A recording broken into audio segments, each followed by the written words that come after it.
we're doing our bar talk segment where we're going to gauge all of our confidence in a bunch of topics by what we're going to be drinking. Do we need a shot? Do we need a beer?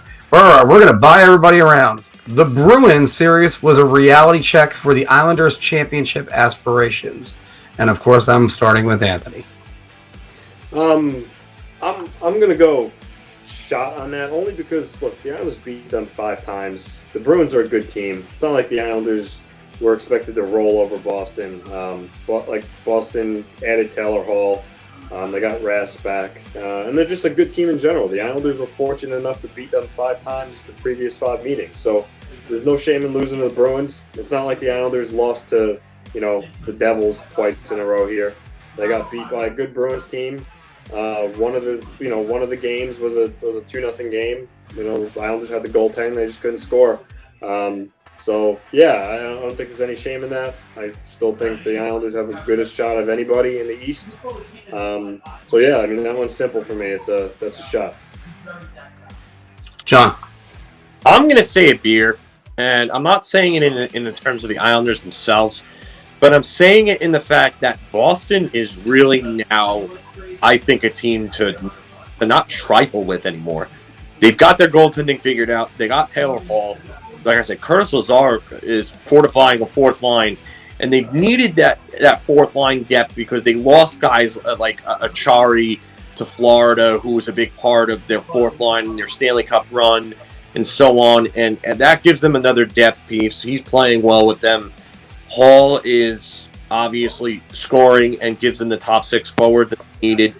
The defense, they really didn't do anything to improve anything there with Mike Riley. I'm not really sold on him as anything more than a 6/7th defenseman. I love what they have going there right now, and you definitely don't want to face the perfection line because the perfection line can turn anybody's top line into a nothing type of line with that type of matchup because they can go out and score, and then you have Marchand and Bergeron, who are 2 of the best in the league short-handed, so they kill penalties too. Charlie McAvoy is one of the best all-situations defenders in the entire NHL, on pace for like 50-plus points in a year where he's getting minimal power play time. He's not really getting a lot, and he logs a ton of even-strength minutes. So if you're going to play them in a 7-game series, you're going to face him 30 minutes plus per game in the playoffs. So it's more about Boston than it is about the Islanders. I think the Islanders are in the same position they were. I really don't think the improvement really isn't there that I thought I was going to see. I still think they're a good team. I still think they have a very good chance to win that division. I wouldn't bet against them right now. But I just think that Boston is leaps and bounds a much better team than they were a week and a half ago. I'm going to go shot as well with Anthony. The reason why I'm going to say it is, again, the way I phrased the question, that it was a reality check to the Islanders' championship aspirations. Their aspirations might not have changed at all. The fans might have a bit of a shock to the system going, oh no, Boston's there. We've already covered it on here. No matter what, whoever you're getting in the first round in the East is going to be tough. Whoever you're getting in the second round in the East is going to be tough. And it's just that simple. There is no easy out. The easiest out is not to make the playoffs at all. So the Rangers are way ahead of you on that one. It's you're going to have to scratch and claw. And now all this means now is that the Bruins are going to be tougher. Maybe Bryce Harper showed up for the Bruins. I mean, Taylor Hall. And maybe suddenly now he's the player that he was when he won an MVP 3 years removed from an MVP. I'm still just going to roll my eyes at it. I still just don't think he's that needle mover. But you still got the perfection line. You still got Mr. Playoff and David Krejci.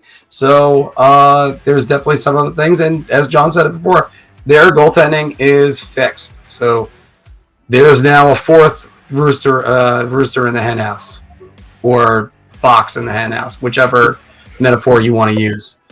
Well, and speaking of fox, his name will come up right here as well. Adam Pelech and Ryan Pullock are the best defensive pair in the East Division. I am going to start with Mr. Filkowski just to throw things off. Shot. Absolutely a shot. They're one of the... I would say they're one of the 3 best. I wouldn't say they're the best.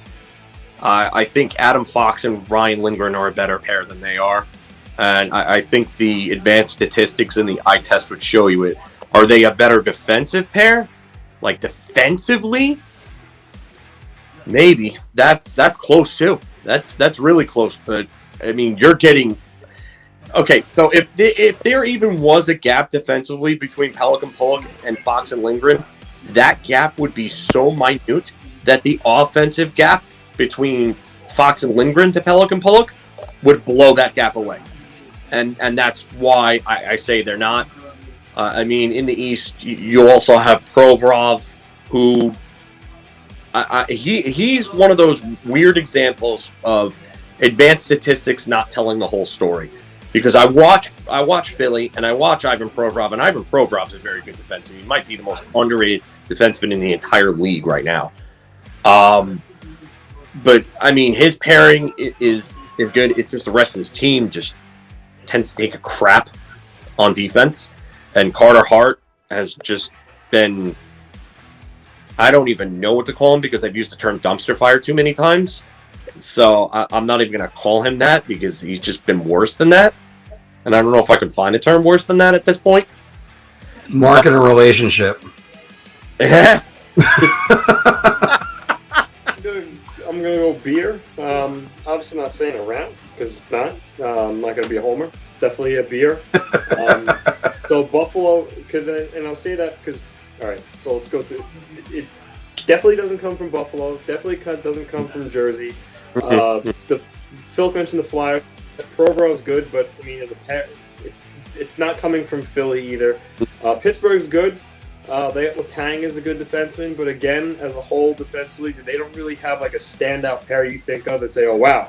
You know, well, it's Letang and Eastlin, and that is a very good pairing. Yeah, they are, but they're not. Letang is much better offensively than he is defensively. I've seen him be a turnstile too many times. So again, they're good players, but when you're thinking from a defensive aspect, like shutting top units down, it's not coming from Pittsburgh either. So I mean, that really is the Islanders, the Capitals. John Carlson's a good defender, good defenseman. He's more offensive, and again, as a whole, they're more of a unit than have like one strong shutdown defensive pair for me. So really, it comes down to, I mean, what John said, the pair of Fox and Lindgren, Pelech, Pullock.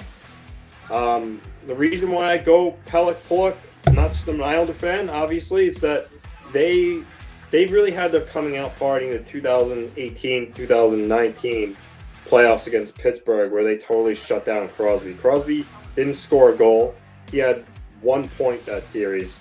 And since then, they have been talked about as one of the best defensive pairs there is. And look at last year in the playoffs. Again, they had much success. They shut down Barkov.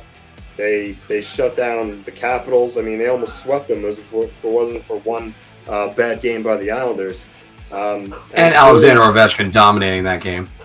Yeah, Ovechkin went off. But yeah.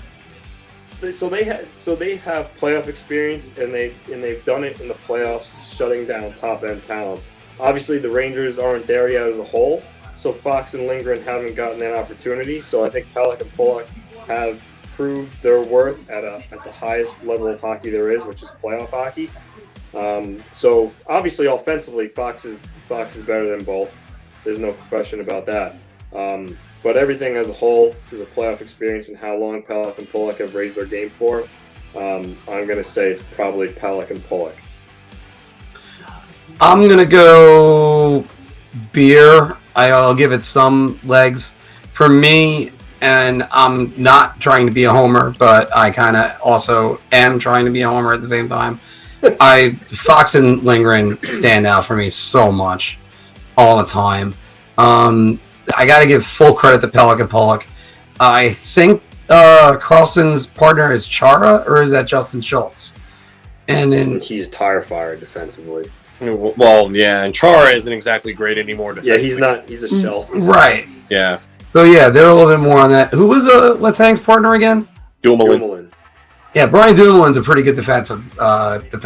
Yeah. So those are basically your three, because I don't see anybody on Boston being that.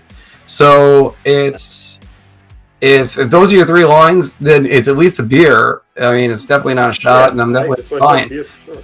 Yeah, so they're in shouting match. So I'll say this. Go ahead. Sorry. I was gonna say good credit to you. Go ahead, John. No, you know what? You're right, Anthony, about them not proving it in the playoffs. But again, we're talking about trajectories here. And the Islanders are a team that's ready now. The Rangers are the youngest team in the NHL. And then not only that, but the Islanders are coached by a Hall of Fame coach. The Rangers are coached by a guy who doesn't even belong coaching in the AHL right now with some division teammates. So you give the Rangers a good system.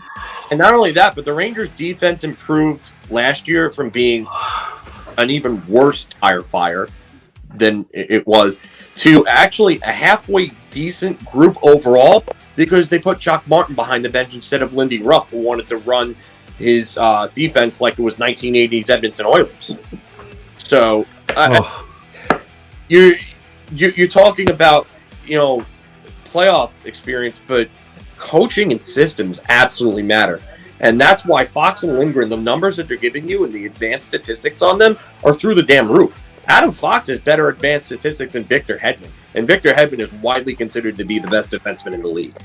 So, system matter for sure. I agree with that. Yeah, so I have to give the edge to Fox and Lindgren because of the fact that they don't have a great system, and they have a coach who makes me look like Albert Einstein. Moving on to our next one. Speaking of Adam Pelech is more critical to the Islanders' success in the playoffs than Matthew Barzal. Of course, we're starting with Anthony.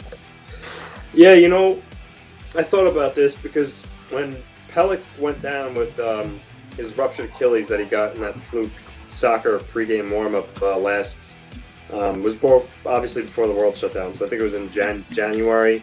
The Islanders, that's when their game really started to struggle. Without him back there, he's their anchor. He's so subtle with how he plays. He rarely makes a mistake. One-on-one, he's good with his stick. He's big. He's got size, so he's not a cakewalk at all to have a battle with in front of the net or along the boards. And he skates well too. And he just proved that once he went down, their defense, just didn't look the same. And there's no doubt that Matthew Barzal is their best player. He's their most skilled player. But when it comes down to replaceable and being able to have success without that player in the lineup, I think it's Pelech. Because God forbid Barzal goes down, they are strong down the middle with centers, and they could still manage to score goals and still win hockey games without him. But Adam, he's gone stretches where he hasn't really produced this year, and the team has still won. So without Pelech in the lineup, you're talking your best defensive defenseman out of the lineup, toughest assignments, and you saw it when he was out last year. So for me, it's not a definitive buy. I buy everyone around, but it's definitely a beer because it's a conversation to have for sure. This is about as 50-50 as I can get because there are two completely arguments for this. And yeah, Adam Pelech is absolutely one of the backbone of their defense. He's their top pairing guy. He's a great shutdown defender. He's an absolute pain in the ass to play against. But if you take away Matt Barzal from them come playoff time, where are they getting their goals from? And you talk about being strong down the middle. Those three centers are not strong enough to be their offensive guys in the playoffs. You're going to be playing against much better competition. Like I said, Boston's back. Washington's going to be a pain in the playoffs. And now you're going to take away your best skilled player. So now everybody else in that lineup has to step up and take care of Matt Barzal's load. And I don't know if everybody else in that lineup can do that because he's a dynamic center. He's a zone entry monster because nobody wants to be the guy that stands up the line and absolutely gets burned by him, and then he goes and walks in and creates a play or scores a goal himself. So he's so important to them offensively. And like I said before, the Islanders are a different team when they're not playing with the lead. If they don't get that lead because they don't have Matt Barzal in, what does Adam Pelech matter at that point? They're already the type of team that plays 2-1 games. And come playoff time, that's the type of style you want to play. But can you really play that type of style with your top center out? I don't think you can. So I'm gonna say beer, but this is probably about the biggest 50-50 I've ever had on one of these questions. I kind of scoffed at this question when I first started with reading this, when Anthony proposed this. And yeah, this is a lot more 50-50, John. This is almost what you got to do. And I'm going to surprise everybody and say I'm going to buy everybody around right now. I think you need the matchup defenseman. I think that's what makes the Barry Trotz system work. You have to match up and prevent the other team from scoring. And when you're doing that, that's what matters more than whether or not can you get on the board. And as good as Matthew Barzal is, and he is a premier center in this league, you gotta keep the other team off the board. Where the goals come from, okay, that's confusing. But it's sort of like, how do you kick your camera? So, here's the counter to that, though. You don't win 0-0 games. That's correct, too. But the Islanders are almost trained to go 1-0 all the time. So it's I went ballsy with my prediction on that one. So I can only hope that I'm wrong. And speaking about a ballsy decision, if they decided to do this, Ilya Sorokin should start game 1 of the playoffs. And of course, I got to go to Mr. Larocco. So when I posed this question, I said that he's close to taking the number 1 job away from Varlarmov, which I think is absolutely true. However, what Trotz will do is a totally different question. I'll start by saying Ilya Sorokin has a 2.02 goals against average, and his save percentage is .922, and he's got 3 shutouts. Each game he plays, he's looking more and more composed. And you see why he was so highly touted when he was in Russia.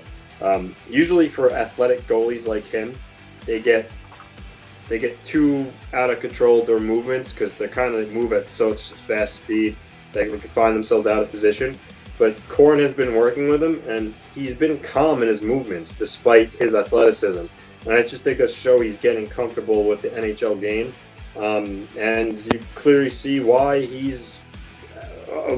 put up the numbers he did in the KHL. You look at his KHL numbers, and every year it was like, 1.6 GAA, 940 save percentage. He's not quite there yet, but the fact that he's putting up these numbers so far in the NHL with having less opportunities and normalcy of guys that have come before in the past, it shows. I think he deserves to be the starting goaltender as soon by the end of this year, and by that I mean the number 1. Varlarmov's still a very good goalie. My concern with him is he's getting a little older. He seems to let in a clunker at least maybe once a game sometimes, and I think that can deflate your team come playoff time.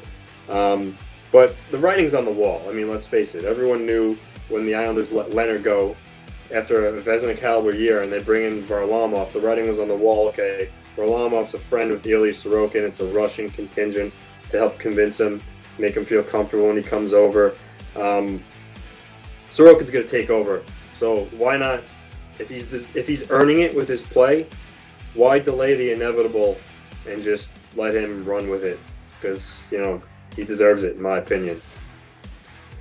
Well, I would agree with the fact that he's gonna take the starting job. I could see him taking it as early as next year. I can't see it now. This is an all-in team. This is a going-for-it team. Lou Lamoriello, as we spoke about previously, he made the decision to go make that trade for Palmieri and Zajac because he believed. I don't think that they're going to put unless Varlarmov absolutely falls apart here in the stretch run, I don't see Ilya Sorokin starting game 1 of the playoffs. Not only that, I still believe his numbers are a little deceptive. I still want to see him against the contenders regularly. I want to, and I know the schedule really kind of doesn't allow for that in a sense, but the system also helps him. And if you look at their save percentages, I believe they have the same exact save percentage, 922. Is it for both? You were correct, 922. Yeah, 922. The goals against is off by 0.22, I think it is. 0.22, yeah. 0.22. So, if both goaltenders are performing to that level, it tells me that the system is helping them. And you know what? Good. That's what it should do. A good coach should have a good system in place to help out his goaltenders, especially a young goaltender like Sorokin. I just, you know what? If I've got Stanley Cup aspirations, I'm not starting a young guy that's still relatively unproven, like Shesterkin was last year. But Shesterkin was the hands-down number one choice for the Rangers at that point. It was a different scenario. They have a veteran who's been in there and who took them to the Eastern Conference Finals and who got them 2 games away from the Stanley Cup Final. So I don't know how Barry. And I'm just speaking from what I would think would be Trotz's perspective. I don't see how you go away from a guy that got you to the dance who was still playing well.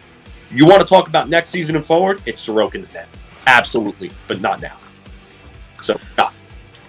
I'm going to answer a shot, and then I'm going to play devil's advocate. So for a shot, don't do this.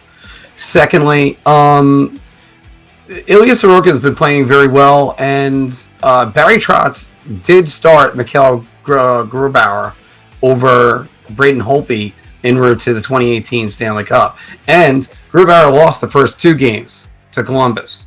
So Trotz has experience and the cojones to get this done. Yeah, but different scenario. Braden Holtby was playing the worst hockey of his career and had been in decline for about 2 to 3 years before that.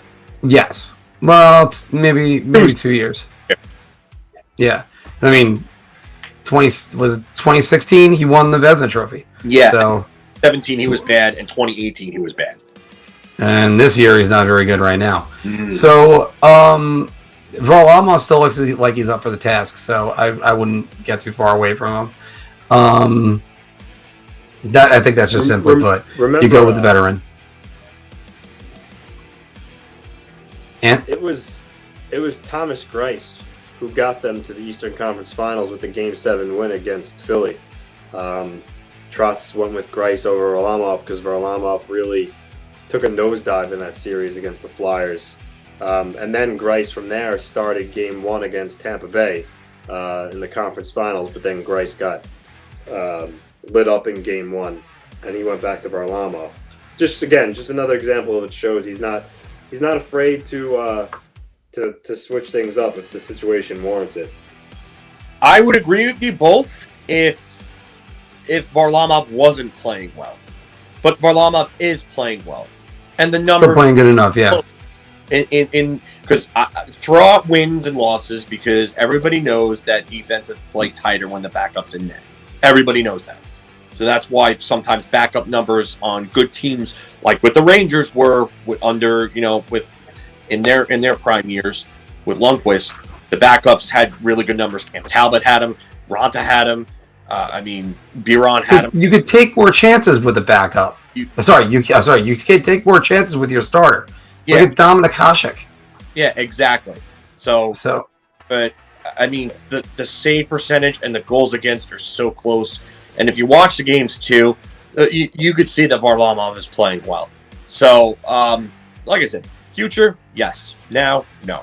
Okay, we used the word huge before in the Rangers sequence, but we got to use the word big now for the Islanders, and that is Lou Lamoriello will make big changes to the New York Islanders if they don't make a playoff run. Anthony, we'll start with you. So I'm going to go round. I think if they don't make it to the conference finals or even fall out before that, due to their cap situation, I think Lou tried and may shake things up with the core of this team, if you will. Now, I'll say, I don't, obviously Barzal's not going anywhere, and the rest of the centers, they're too strong down the middle. Nelson, Pajot, Zizekas is a free agent, so I'm not counting him, but I think those, obviously, three are here to stay. Lee's the captain, heart and soul of the team. He's not going anywhere. Now, that leaves Bailey, Eberle, Beuvillier. None of them bad players, but if they don't get the desired results, I think he could either leave one of Bailey and Eberle unprotected in the expansion draft. Maybe Seattle picks one of them up. That clears off, $5 million of cap space, and get another forward to change the makeup of the team that's similar to them. He could also trade Beuvillier in a similar move that he did with Devon Taves and RFA, who he thinks might get too big of a raise. Trade Beuvillier, recoup some assets like picks / prospects, fill a role with a younger forward, or again replace Beuvillier with another forward of a similar makeup. So I would say that the most logical path that he may go, if he does want to shake things up by leaving Bailey or Eberle unprotected in the expansion draft, I think that's a way, again, to clear cap space. And then he could get, for instance, of Bailey. Josh Bailey has been, I would say, a whipping boy of sorts since he was drafted. I think they rushed him, and obviously his game from junior didn't translate to the NHL. He has carved out a long career. He's played 900 games in the NHL. He's serviceable two-way.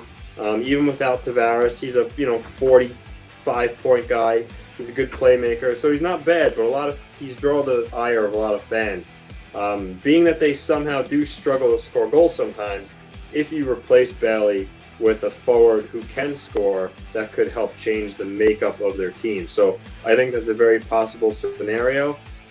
I don't think it should be Eberle that goes unprotected if it comes down to that choice. I think Eberle still scores goals. His hands, as you saw in his breakaway last night with Shesterkin, he's a dangerous player. Bailey's not. He's more of a playmaker, not a goal scorer. So I think that's something that's very possible. But I just think if they do, I'm not saying I want them to do this or I think they should, but if they do fall short of their goals, I think it's something that he may look to do. Because again, a lot of the core is signed long term, so he doesn't have many options of open spots. So by moving a Bailey or a Beuvillier or an Eberle, it just makes some room for roster flexibility. Filk. I'm gonna say shot because of only the way that you phrase the question. Big changes. Now we're talking about and you said big changes to the core too. So when I think of that, I think of shaking up the team or going out and making a big trade for a big superstar player or something like that. I don't think he's going to do that. I think what Anthony said is accurate. I think that, I've said before that I would protect Brock Nelson over Josh Bailey if it came down to the two of them. Obviously, Pajot's not going anywhere. Barzal's not going anywhere. If they were to let Jordan Eberle go in the expansion draft, I think that would be pretty damn stupid. But yeah, I think Josh Bailey going it's a change. It's a significant change, but is it a big change? I don't know if I can categorize that as big because he's a significant player. Yeah, he's a top 6 player, but it's the phrasing of the question to me that makes me say shot. I'm going to say shot too, and the reason why I'm going to say shot is because of all those contracts I have listed on the bottom. I know Lou is a veteran GM and certainly one of the best GMs in NHL history, but that's just so much money they have tied up in so many different players. And I didn't even include Kyle Palmieri on there, or he's a free agent. He's a free agent. But again, contracts I guess Zeke is listed that he's a UFA. I mean, it's just where are the changes they're going to make, and yeah, you could subtract the Beuvillier, but that's not really going to make them better. And their core, I think, is set with how it is. It's going to be Barzal, Sorokin, Lee, Pajot, and Nelson for years, but I don't know. And also, I don't know what chips he's going to have, and what if any cap space. So that's going to be a good question too. Here's That's the only reason. Sorry, go ahead. here it's just something I wanted to get in because it just came to the top of my head. But here's something to think about. They're going to have to give Pelech and Pullock new deals within like the next year or so. And Pelech's this offseason. What's that? Pelech is this Yeah, offseason. Pelech's this offseason, and then Pullock the next one. No, you're good. So yeah, like you're going to have to give those two deals. How much money are you going to tie up in the two of them? Especially if they're considered one of the better defensive pairings in the NHL, which they are. That's going to be a nice, pretty penny going towards the two of them. So, I mean, if I'm an Islanders fan at that point, if it comes down between those two and Josh Bailey and losing Josh Bailey or someone like that, I'm okay with losing Josh Bailey or someone like that as opposed to losing one of those two. I'll tell you that. Did you like that video? Of course you did. So why not check out some more of our content? You can check the playlist right here or right here. Your ideas are intriguing to me, and I wish to subscribe to your newsletter.